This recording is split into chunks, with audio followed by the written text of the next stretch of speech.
Ow, ow! I still use paper, and I thought they said 20 to 30 minutes this evening. Stephen, thank you very much for the very nice introduction. I'd also like to thank Barnes & Thornburg for hosting this dinner tonight and celebrating diversity here with all of us. Dally didn't die a hero. He died violent and young and desperate, just like we all knew he'd die someday. Some of you may know who Dallas Winston is, the wild and reckless character from S.E. Hinton's novel, The Outsiders. Several years ago, I was asked to participate in a writer's workshop with the 7th grade class at a school at which I used to be principal. We're asked to take a quote from the book and create a piece around that. I wrote about a student I had in my first year of teaching over 20 years ago. He was an athlete. He had speed and energy, and he hated to lose. I loved watching him run up and down the soccer field or the basketball court, pouring his soul into every game. It was his escape. He could leave his life behind, if only for an hour. But he would have to go home, back to his world, and I knew what happened in his world. Eric was in 6th grade, only 11 years old when he sat in my class. He was angry and he was restless. He was stubborn and he was defiant. But his eyes would still dance with innocence at times during class. He was one of my favorites, one of the students that made teaching fun. But I knew in those first few weeks that I came to know Eric that those flickers of hope I saw wouldn't last long.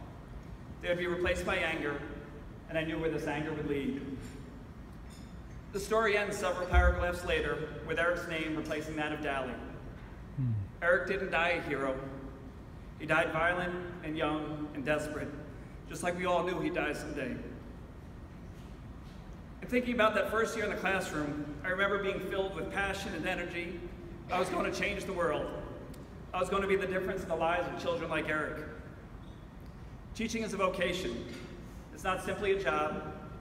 A question I always ask when I interview new teacher candidates is, when did you know you wanted to become a teacher? Or why did you become a teacher? I love to hear those responses. And in those responses, you can feel the passion, the energy, the drive of those who want to make a difference in the lives of children. For them, teaching is a vocation. The why for me begins over 70 years ago. It was my mom's story. She was born into the poverty of the Great Depression and confined to a barrio school because of her brown skin and her Spanish surname. Arriving at school speaking only Spanish and wearing dresses made from burlap sacks, much of her early educational experience was shaped by low expectations. Her life, however, would change dramatically when she found teachers that were able to see beyond those simple dresses to a girl who loved to read.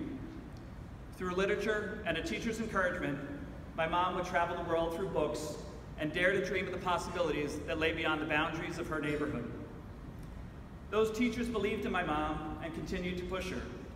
They would check up on her throughout elementary school and beyond, making sure she would be the first in her family to graduate from high school as valedictorian and then off to college. Her 5 younger siblings would follow her. All would graduate from universities. 5 of the 6 would become teachers. Caring teachers, one student, one family transformed. Hearing that story when I was younger, I wanted to be those teachers. I saw the powerful impact that education can have on families, and I wanted to make a difference in the lives of others. Today, 70 years later, when I walk through the halls of Christ the King, I see my mom in the faces of our students.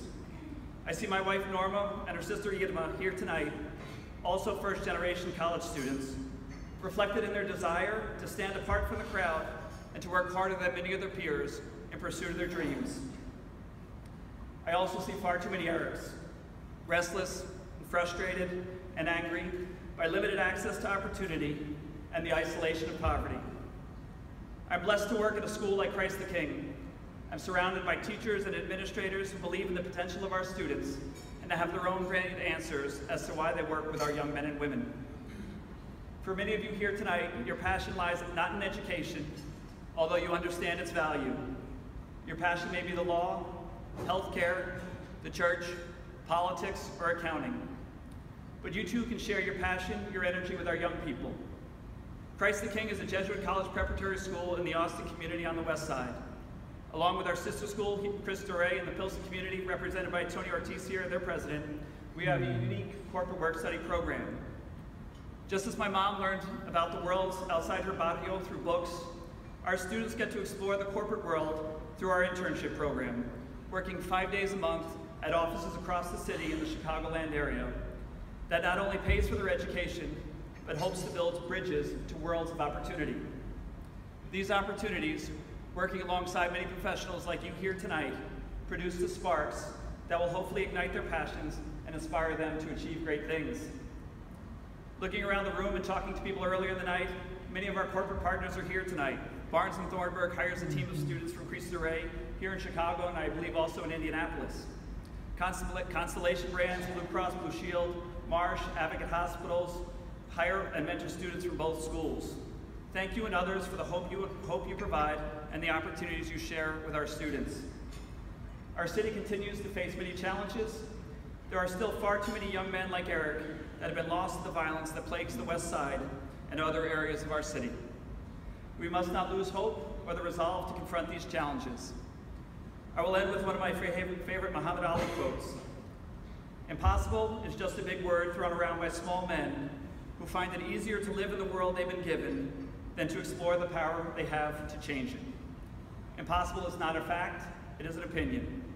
Impossible is not a declaration, it is a dare. I hope we are all here in the room tonight willing to accept this dare. This challenge to explore the power we have to be men and women for and with others, to fight for justice, and to better the world in which we live. Thank you very much.